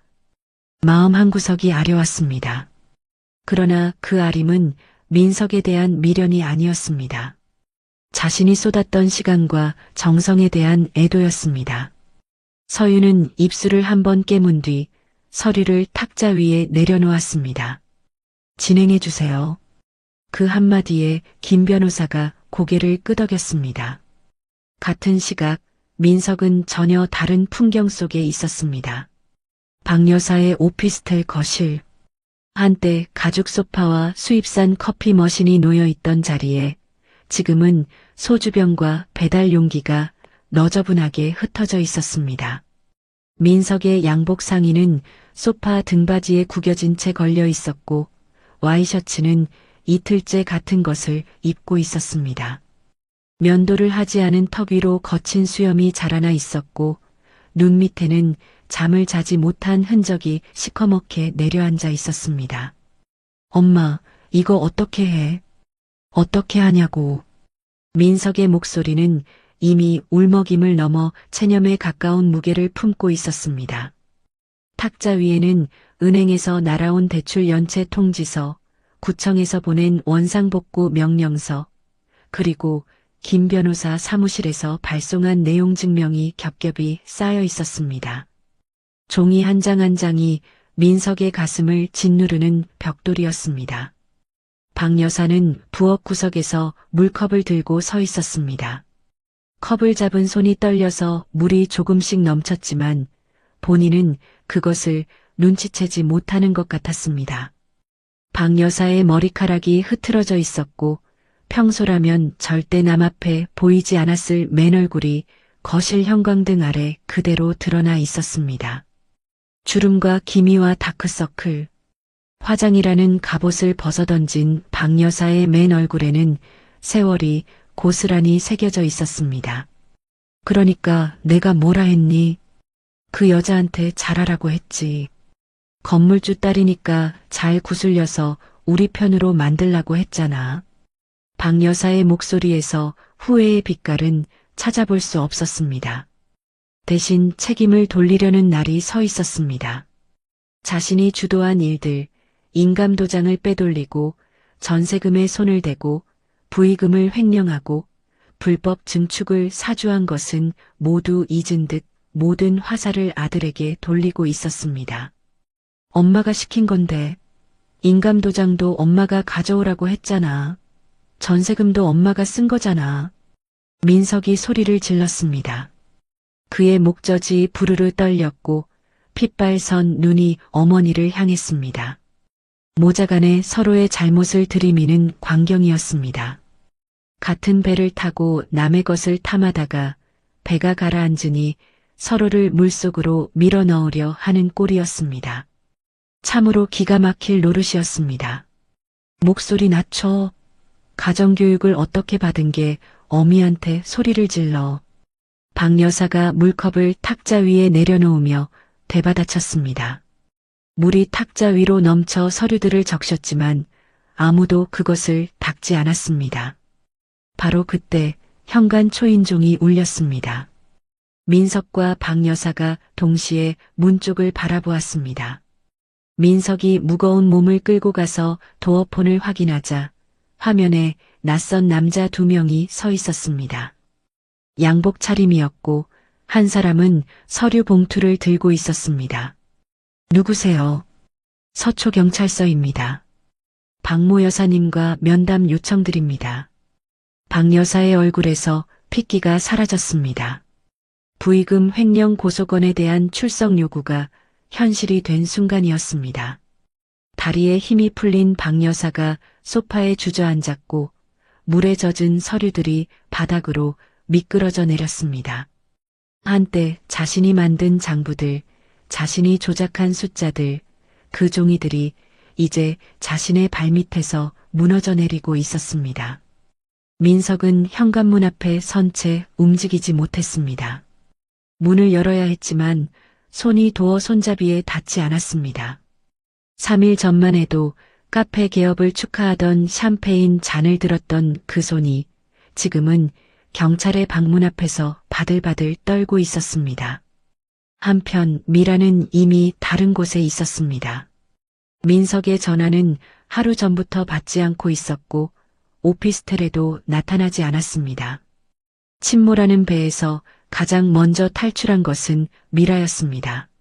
민석에게 보여주었던 초음파 사진, 임신했다며 서윤의 자리를 차지하려 했던 그 주장은 이제 아무도 확인해 줄 사람이 없었습니다.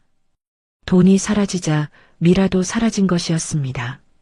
돈만 보고 접근한 사람의 결말은 언제나 같았습니다. 돈이 떠나면 함께 떠나는 것. 민석은 그제야 깨달았을 것이었습니다. 자신이 서윤 대신 선택한 것이 사람이 아니라 신기루였다는 사실을. 이틀 뒤 상황은 더욱 악화되었습니다. 민석의 은행 계좌에는 대출 이자조차 갚을 잔고가 남아있지 않았습니다.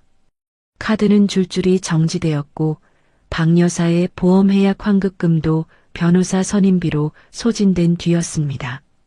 경매 통지를 받은 아파트는 시세보다 낮은 감정가가 책정되었고 채권자들이 줄을 섰습니다. 민석은 서초동 아파트 현관 앞에 서서 마지막으로 문패를 바라보았습니다. 자신의 이름이 적힌 문패. 그것이 곧 떼어질 것이라는 사실이 실감나지 않는 얼굴이었습니다. 옆집에서 나온 이웃이 민석을 보고 고개를 돌렸습니다. 소문은 이미 퍼져 있었습니다. 불법 증축으로 영업 정지당한 사람, 부의금을 횡령한 시어머니를 둔 사람, 아내를 버리고 내연녀에게 갔다가 모든 것을 잃은 사람. 아파트 단지에서 민석은 이미 얼굴을 들 수 없는 존재가 되어 있었습니다. 민석은 주머니에 손을 넣었습니다. 거기에는 아무것도 없었습니다.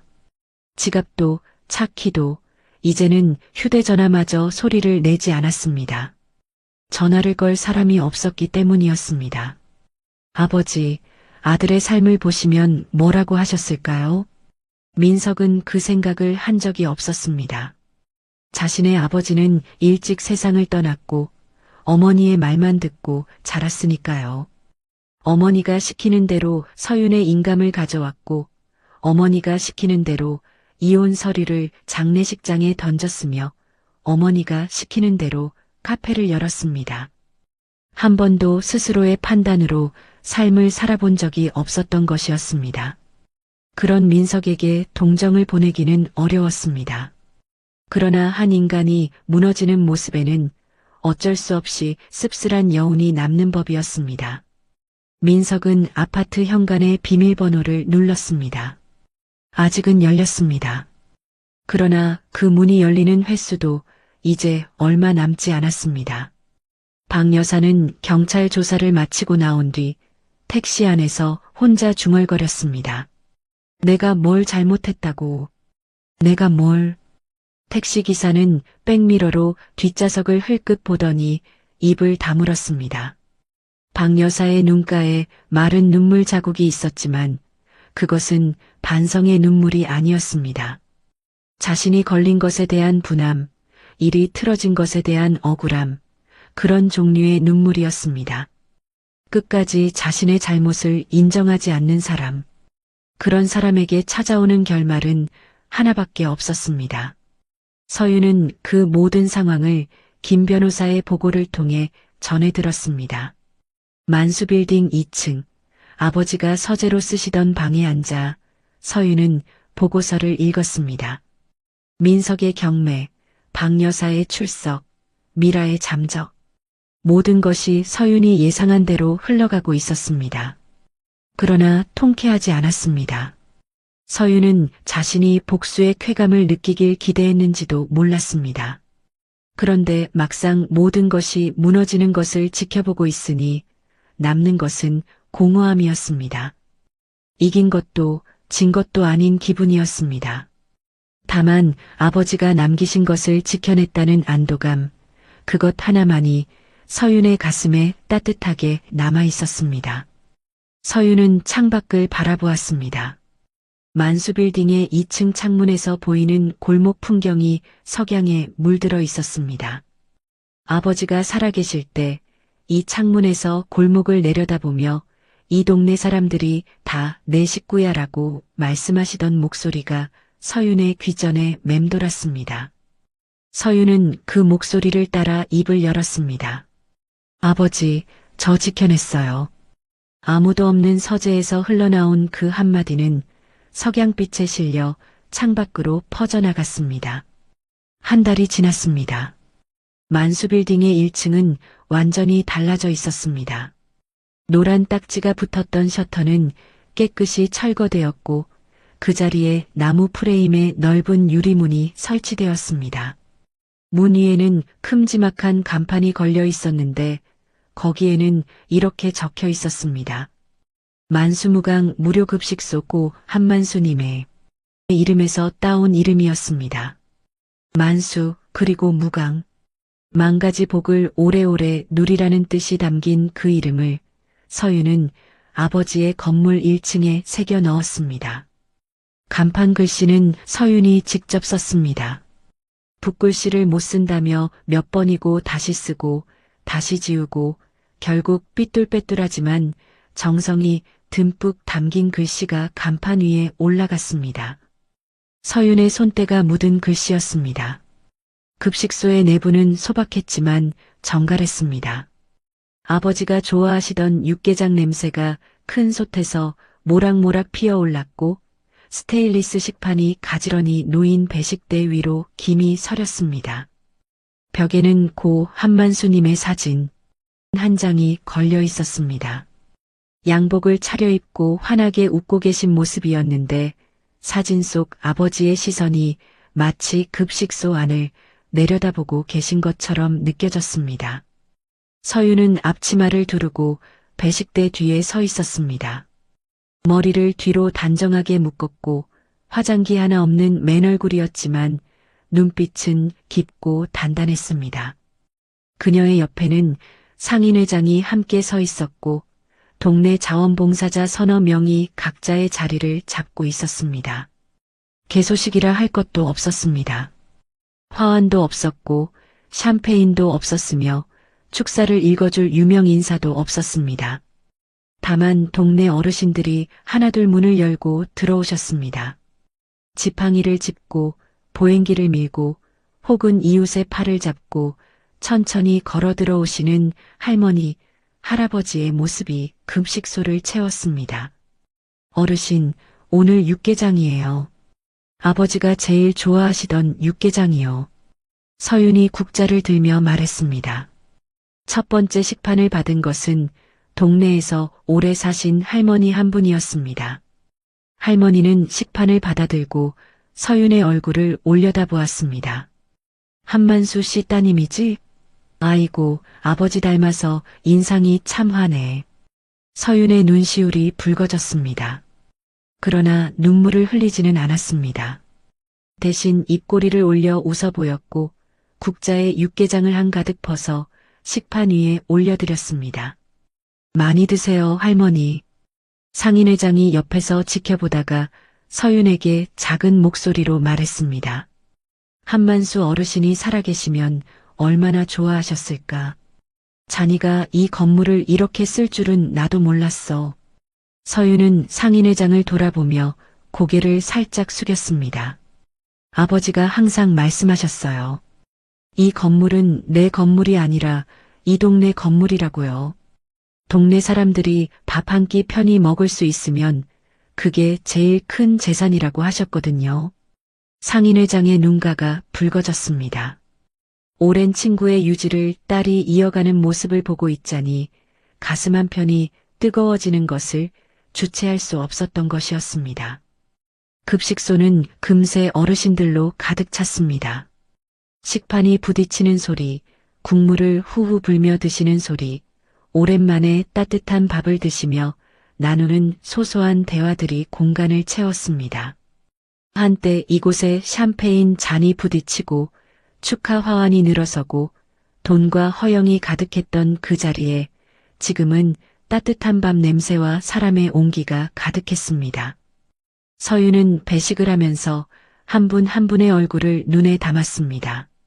주름이 깊이 패인 손으로 식판을 받드는 할머니, 이가 빠진 입으로 환하게 웃으시는 할아버지, 반찬이 맛있다며 엄지를 치켜 세우시는 어르신. 그 한 분 한 분이 서윤에게는 아버지의 빈자리를 채워주는 따뜻함이었습니다. 배식이 한 순서 끝나갈 무렵 서윤은 잠시 배식대를 벗어나 벽에 걸린 아버지의 사진 앞에 섰습니다. 앞치마로 젖은 손을 닦으며 사진을 올려다보았습니다. 아버지, 육개장간이 좀 싱거운 것 같은데 아버지라면 여기서 소금 한 꼬집 더 넣으셨겠죠? 서윤이 혼잣말처럼 중얼거리자 옆에 있던 자원봉사자가 웃었습니다. 한 꼬집 더 넣을까요? 네, 한 꼬집만요. 소금. 그 단어가 서윤의 입에서 나오는 순간 며칠 전 문지방에 뿌렸던 소금이 떠올랐습니다. 부정을 쫓기 위해 뿌린 소금과 간을 맞추기 위해 넣는 소금.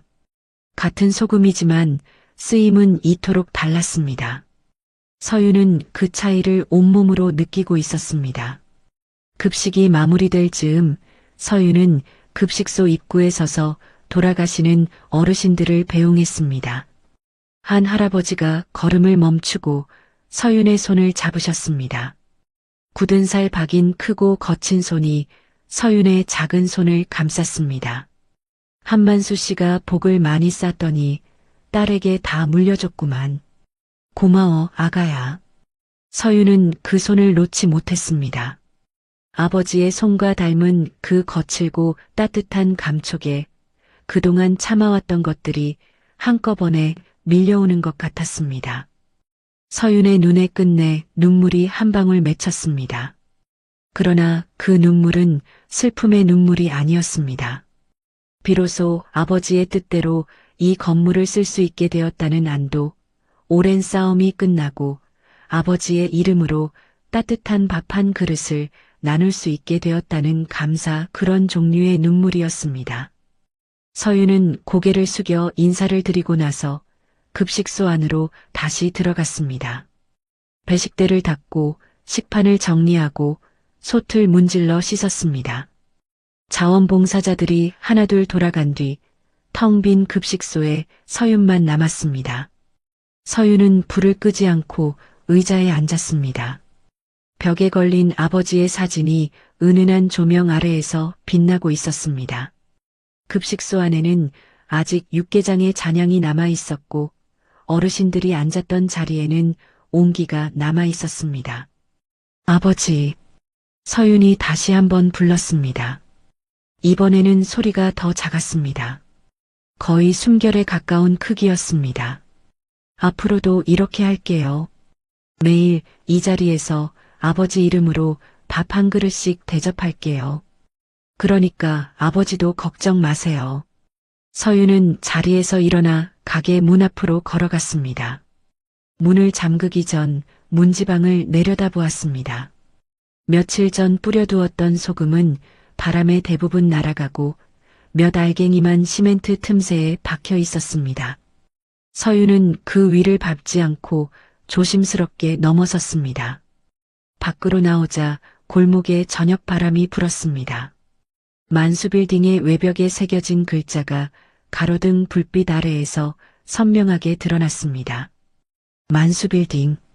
아버지가 30년을 일구고 지켜온 이름이었습니다. 그리고 이제는 서윤이 지켜갈 이름이었습니다. 서윤은 건물을 올려다보았습니다.